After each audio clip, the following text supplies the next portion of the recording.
안녕하세요. 네, 홍성규의 진보TV 주간 뉴스 브리핑 세상을 보는 눈. 벌써 4월입니다. 4월 3일, 오늘은 또 제주 4.3 항쟁 기념일이기도 한데요. 4월 3일자 소식 전해드리도록 하겠습니다. 봄이에요. 주변에 이제 꽃마늘도 터트리고 있고 날씨도 바람도 전혀 차지가 않죠. 이 새봄 어떤 마음들과 어떤 새로운 꿈들을 가지고 이 새봄을 시작하시는지 모르겠네요. 꿈은 크게 꿀수록 얻을 수 있는 것도 많이 있습니다. 물론 노력도 같이 수반돼야 되겠죠. 제가 지난주, 지지난주에 이 산재 사망, 지금 이제 봄이기 때문에 작년에 산업재해로 사망한 노동자들의 통계들이 쭉 나오고 있어서 그 이야기를 쭉 전해드렸습니다. 보시면서 진짜 여전히 심각하구나 이런 생각들 많이 해보셨을 거고, 이 사망자의 통계 자체도 사실은 지금 정확하게 잡히고 있지 않다라고 말씀을 드렸는데요. 오늘 첫 번째 노동 소식은 이 정확한 통계에도 포함되지 못하는 노동자들의 죽음에 대해서 이야기를 좀 드려볼까 합니다. 바로 대한민국에 지금 엄청나게 우리와 함께 살아가고 있고 우리와 함께 일하고 있는 이주 노동자들 관련한 이야기들이에요. 이 기사는 경향신문에서 이 특집 기획 기사로 계속해서 이제 조사를 했던 자료입니다. 캄보디아에서 온 사으 씨는 지난해 2월 4일 날 비닐하우스 안에 샌드위치 패널로 만든 숙소에서 자다가 숨졌습니다. 베트남에서 온 36살 르엉 씨는 지난 2월 3일 날 경기도 광주시의 공장 기숙사에서 숨진 채 발견이 됐습니다. 입김이 서릴 정도로 실내는 추웠다고 합니다. 몽골인 35살 둘거 씨는요, 지난해 6월 8일 날 몽골에 있는 조카와 마지막 영상 통화를 한 뒤에 연락이 끊겼대요. 그리고 나서 이로부터 무려 20일 정도가 지나서 지난해 6월 29일 날 충북 음성 혁신도시 한 외곽의 원룸에서 그의 시신을 찾아냈는데요. 주변에는 카센터와 편의점이 하나밖에 없는 작은 외진 동네였다고 합니다. 사체 검안서에는 20일이나 지났잖아요. 연락이 끊긴 지.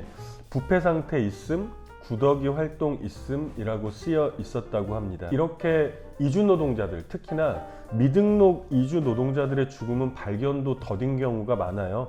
일용직 일자리를 옮겨 다니는 경우가 많아서 며칠 동안 얼굴을 비치지 않더라도 주변에서 챙겨줄 수 있는 동료가 없기 때문이죠. 그리고 방치된 시신은 부패하고요. 사인이 미상으로 남겨질 가능성 또한 엄청나게 커지죠. 경향신문이 그 26개국의 주한 대사관에 공문을 보내서 사망 통계를 요청을 했는데요.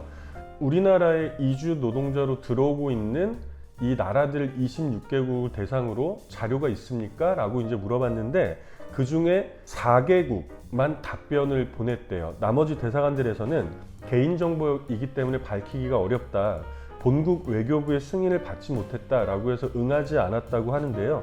여기서 이제 문제가 되는 건 고용허가제 들어보셨죠? 그러니까 우리나라에서 일할 수 있는, 공식적으로 일할 수 있는 사람들의 숫자, 이걸 이제 고용허가제 쿼터라고 얘기하는데요. 경향신문이 보냈던 26개국 각각의 나라들에 대해서 올해는 몇 명의 이주 노동자를 공식적으로 받겠다라고 할당을 할 수 있는 권한이 대한민국에 있다 보니까 이 쿼터가 줄어들지 않을까, 또 이제 이런 생각들이 있는 거죠. 그래서 정확하게 파악을 하기가 굉장히 어려워진다는 거예요. 고용허가제로 입국하는 이주 노동자들은 대부분 젊은 사람들이겠죠. 일하려고 오다 보니까. 그래서 이주 노동자는 우리나라에 공식적으로 들어오려면 건강을 입증을 해야 된다고 합니다. 신체 검사는 물론이거니와 악력, 배근력 측정까지 받는다고 하는데요.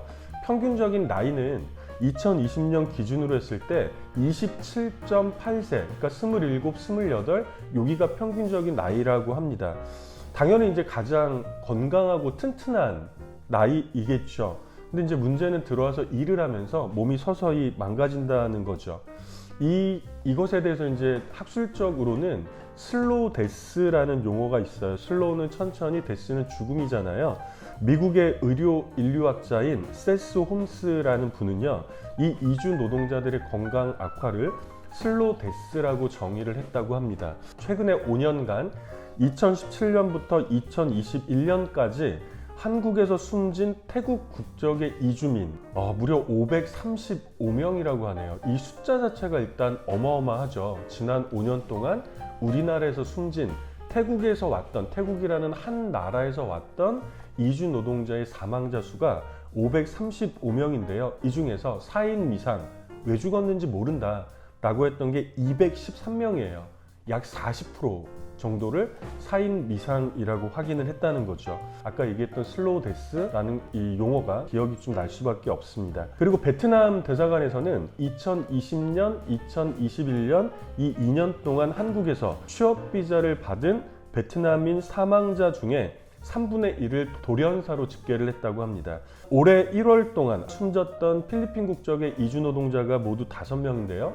이 중에 3명과 관련해서도 갑작스러운 심정지 이렇게 이제 얘기를 했다고 합니다. 법무부 통계를 보면 지난 2017년부터 5년 동안 현업 비자로 들어왔다가 사망한 미얀마, 베트남, 인도네시아, 중국 이주 노동자가 모두 98명, 100명에 가까운데요.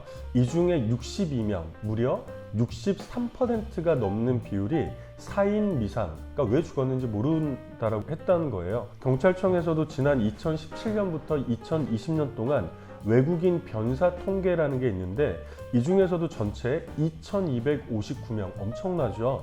이 중에서 588명이 4인 미상으로 나타났대요. 국내의 통계들을 종합을 해보면 국내에서 체류하다 사망한 외국인 중에서 3분의 1가량이 30% 정도가 원인도 모르게 갑자기 죽은 셈이라는 거죠. 이거를 한국인들의 사망이랑 비교를 해보면요, 원인 미상으로 분류가 된 거는 10% 정도예요. 3명 중에 1명꼴로 원인 미상, 이렇게 한 것도 굉장히 뭐라고 할까요? 관심도 없고 성의도 없고 이런 상황들이라는 겁니다. 그나마 뭐 산재 사망률과 관련해서 우리나라 노동자들의 사망 통계라든지 이런 건 그나마 어떻게 해서든지 이렇게 확인을 해가고 있지만, 여기에서 또 완전히 벗어난 이 사각지대에 있는 게 이주 노동자들의 죽음이 아닐까 싶습니다. 정부가 나서야죠. 예를 들면 이주 노동자들이 국내 노동자들의 일자리를 빼앗는 게 아니잖아요. 모두가 사실은 꺼려하는 가장 힘든 이런 자리들에 지금 이주 노동자들이 채워지고 있는데, 이들의 어떤 노동권, 생존권 이런 것들과 관련해서는 어느 누구도 공식적으로 책임을 지고 있지 않다라는 겁니다. 그래서 이제 이 이주 노동자들은 스스로들에 대해서 우리가 보통 3D 업종 이런 얘기 하잖아요. 위험하고 뭐 더럽고 3D 업종이라고 얘기하는데, 이주 노동자들은 스스로의 노동에 대해서 4D 업종이라고 얘기해요. 마지막 D자가 죽을 때까지 일한다는 거예요. 데드, 죽음이잖아요.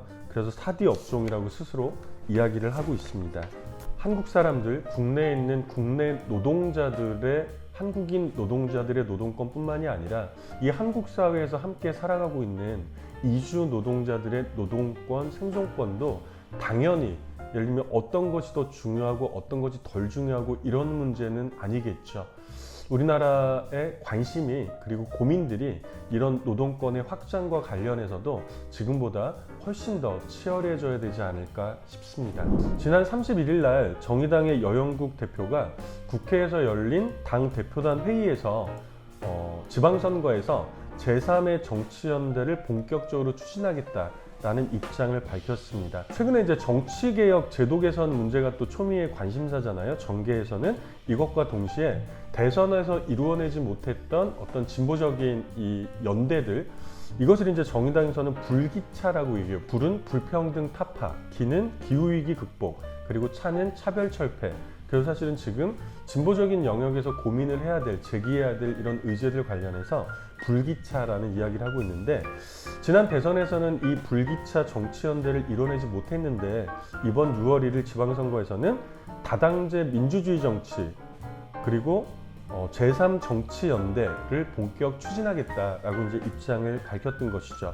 그래서 여기에 동의하는 제 정치 세력들, 노동, 시민사회와 굳건한 정치연대를 형성을 해서 지역에서부터, 이번에 지방선거잖아요, 기득권 양당 체제를 다당제 민주주의로 변화시켜 나가겠다, 이런 입장을 표명을 했다는 겁니다. 굉장히 좀 반가운 입장이고, 물론 이 고민은 정의당뿐만이 아니겠죠. 지난번에 민주노총을 플랫폼으로 해서 함께 모였던 정의당, 진보당, 노동당, 녹색당 4개 정당들, 그리고 그때는 한상균 전 민주노총 위원장 또 대선 출마를 선언하면서 이제 함께 그 고민을 나누었었는데 저는 진보당의 고민도 다르지 않을 거라고 봅니다. 그리고 무엇보다 우리에게는 시간이 많지는 않아요. 6월 1일 지방선거만을 말씀드리는 건 아니고요.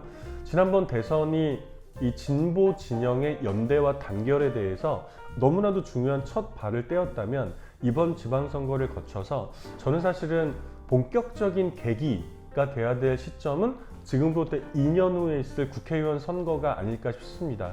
적어도 그 2024년 총선에서는 1번과 2번이 아닌, 저는 이 표현도 마음에 듭니다. 제3정치연대 이렇게 얘기했는데요. 1번과 2번이 아닌 제3의 선택지에 지금처럼 다양한 진보정당들이 좀 작은 규모로 여기저기보다는 이 진보진영의 힘을 하나로 합쳐서 우리 국민들에게 1번과 2번이 아닌 제3이라는 선택지가 있습니다 라고 하는 제안을 드릴 수 있도록, 그래봤자 지금 4월이니까요. 2024년 4월이면 딱 만으로 2년밖에 안 남은 거예요.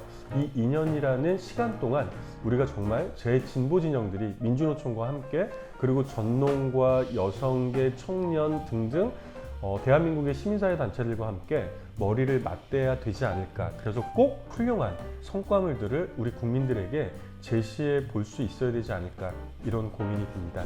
윤석열 체제를 예견을 하면서 많은 사람들이 걱정하고 있는 건 이제 검찰 공화국이 본격적으로 되는 것 아니냐라고 하는 그 걱정들이 있는데요. 관련한 칼럼이 있어서 가지고 와봤습니다.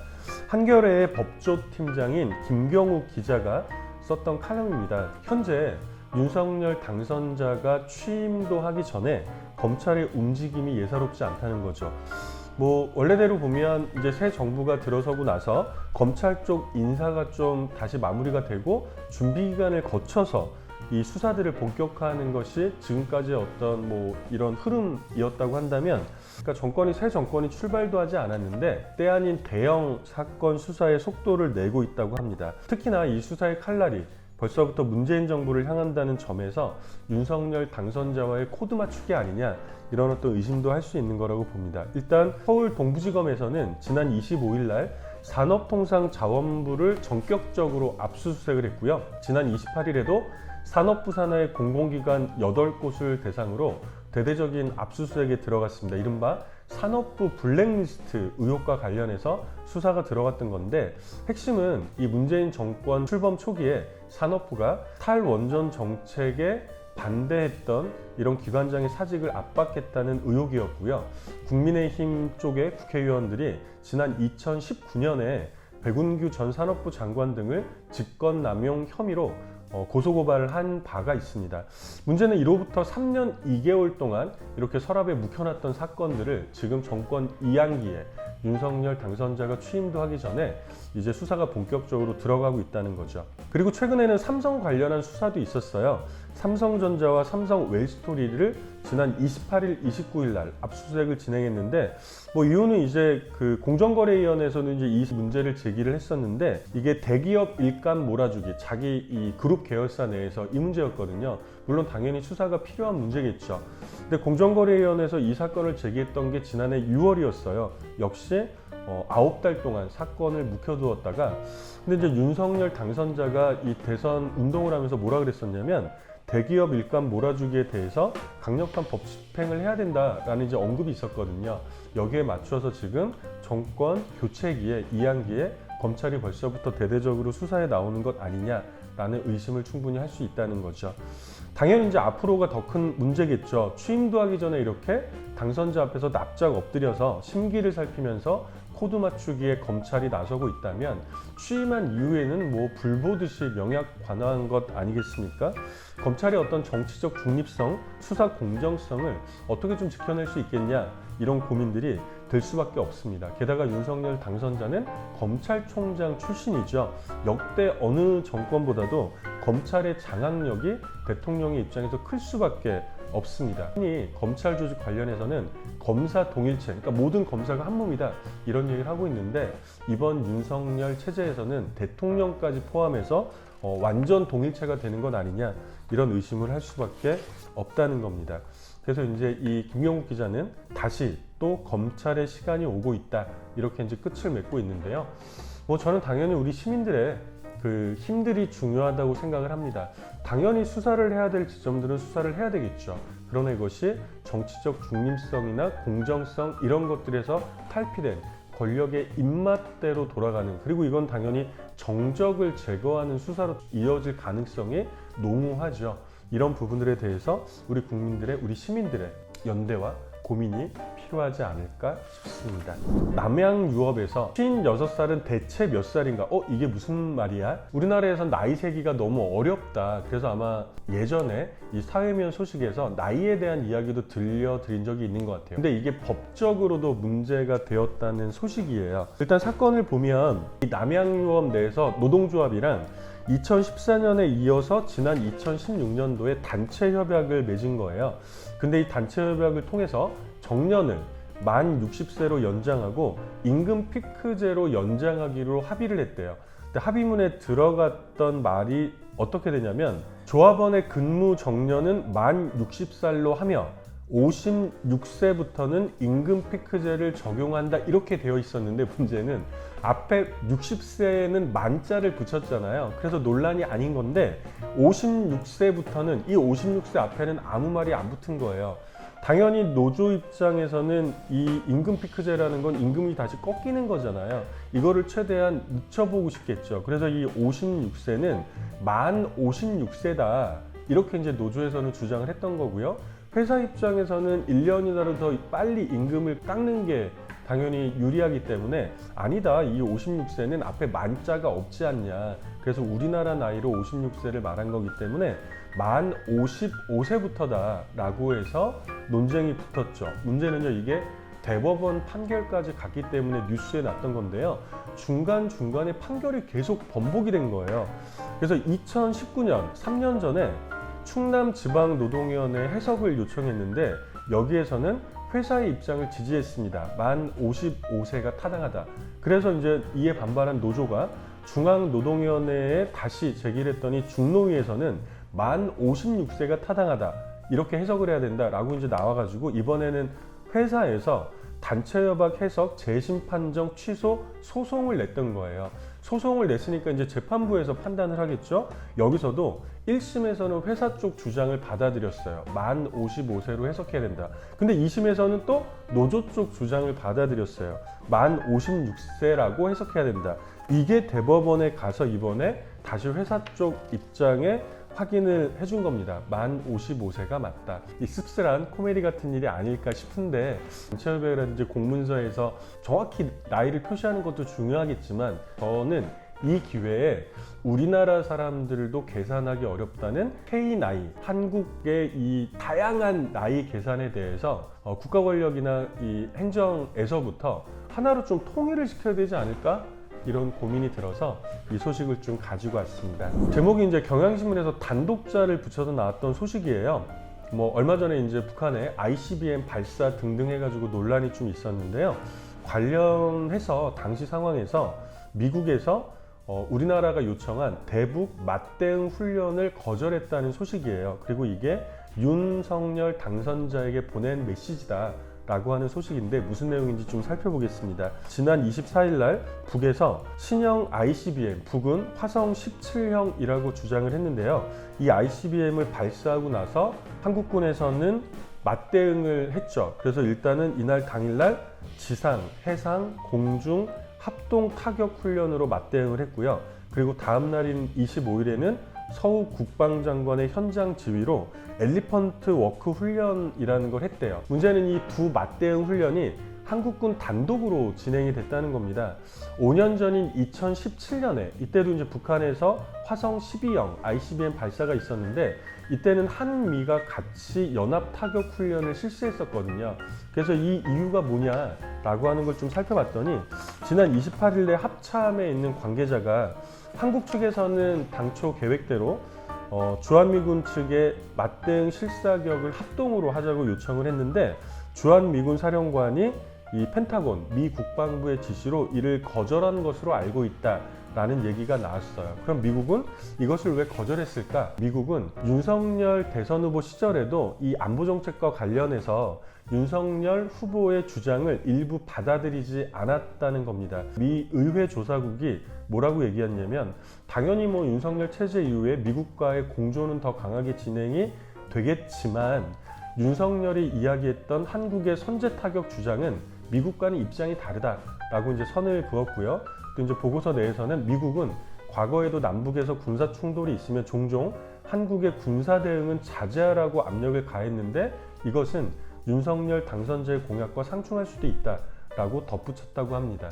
이런 분위기는 어디로 또 이어지냐면 조지프 디프라니 전 미국의 국무부 대북 담당 특사가 지난 24일 날 한 언론과 인터뷰를 가졌는데요. 북한이 협상에 복귀할 수 있도록 국제사회가 제재 완화를 검토해야 된다라고 주문을 하기도 했습니다. 그리고 미국과 유엔이 북한의 핵실험과 미사일 발사를 중단하겠다고 했던 모라토리엄과 맞바꿀 수 있는 로드맵을 제시를 해야 된다. 그리고 대북 제재 완화도 준비해야 된다라고 얘기를 했고요. 긴장이 고조될수록 판단 착오가 발생해 우발적 충돌이 발생할 가능성도 커진다라고 경고했다고 하네요. 그리고 거꾸로 윤석열 당선자에게도 북한의 포용성을 가져달라, 보여달라 라고 당부를 했다고 합니다. 문재인 대통령 집권 초기에 역사적인 북미 회담도 있었고 남북 회담도 있었잖아요. 이 회담 이후에 북에서도 이제 미사일 발사나 이런 것들을 유의하겠다. 이게 이제 모라토리엄인데 이번에 ICBM 발사를 두고 문재인 대통령은 모라토리엄 파기라고 표현을 했어요. 근데 여기에 대해서 미국이나 외국 언론들은 모라토리엄 종료 내지는 모라토리엄 철회라는 표현을 했거든요. 결이 약간 다르죠?